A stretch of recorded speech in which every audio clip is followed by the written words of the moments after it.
धर्म, अध्यात्म और पर्व त्योहार से जुड़ी सटीक जानकारी के लिए हमारे चैनल को ज़रूर सब्सक्राइब करें और ताज़ा अपडेट के लिए बेल आइकन दबाना न भूलें।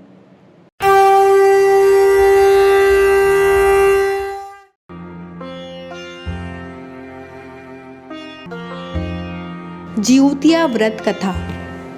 जिउतिया व्रत की कथा महाभारत काल से संबंधित है। कथा के अनुसार महाभारत के युद्ध के बाद अश्वत्थामा अपने पिता की मृत्यु की वजह से क्रोध में था। वो अपने पिता की मृत्यु का पांडवों से बदला लेना चाहता था। एक दिन उसने पांडवों के शिविर में घुसकर सोते हुए पांडवों के बच्चों को मार डाला। उसे लगा था कि ये पांडव हैं, लेकिन वो सब द्रौपदी के 5 बेटे थे। इस अपराध की वजह से अर्जुन ने उसे गिरफ्तार कर लिया और उसकी मणि छीन ली। इससे आहत अश्वत्थामा ने उत्तरा के गर्भ में पल रही संतान को मारने के लिए ब्रह्मास्त्र का प्रयोग कर दिया, लेकिन उत्तरा की संतान का जन्म लेना जरूरी था। इस वजह से श्री कृष्ण ने अपने सभी पुण्यों का फल उत्तरा की गर्भ में मरी संतान को दे दिया और वो जीवित हो गया। गर्भ में मरकर जीवित होने की वजह से उसका नाम जीवित पुत्रिका पड़ा और यही आगे चलकर राजा परीक्षित बने। कहते हैं कि तब से ही इस व्रत को रखा जाता है।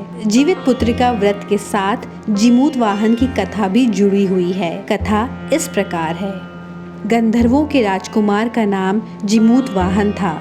वे बड़े उदार और परोपकारी थे। जीमूत वाहन के पिता ने वृद्धावस्था में वानप्रस्थ आश्रम में जाते समय उन्हें राज सिंहासन पर बैठाया, किंतु उनका मन राजपाट में नहीं लगता था। वे राज्य का भार अपने भाइयों पर छोड़कर स्वयं वन में पिता की सेवा करने चले गए। वहीं पर उनका मलयवती नामक राजकन्या से विवाह हो गया। एक दिन जब वन में भ्रमण करते हुए जीमूत वाहन काफी आगे चले गए, तब उन्हें एक वृद्धा विलाप करते हुए दिखी। पूछने पर वृद्धा ने रोते हुए बताया, मैं नाग वंश की स्त्री हूँ और मुझे एक ही पुत्र है। पक्षीराज गरुड़ के समक्ष नागों ने उन्हें प्रतिदिन भक्षण हेतु एक नाग सौंपने की प्रतिज्ञा दी हुई है।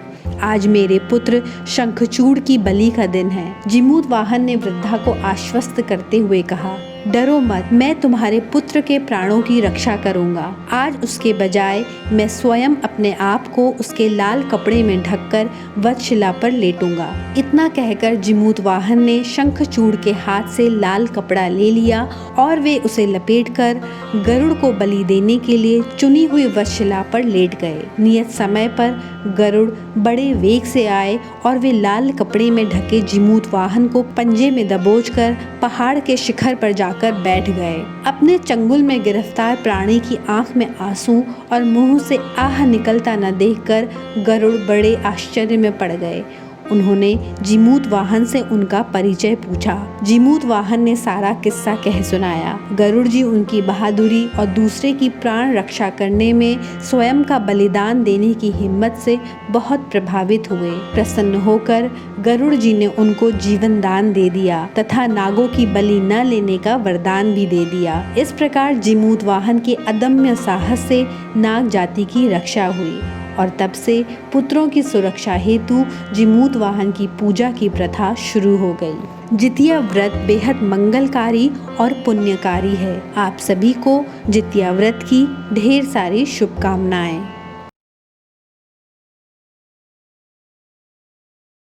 धर्म, अध्यात्म, व्रत त्योहार और ज्योतिष के बारे में और अधिक जानकारी के लिए देखते रहें पूजापंडित.com।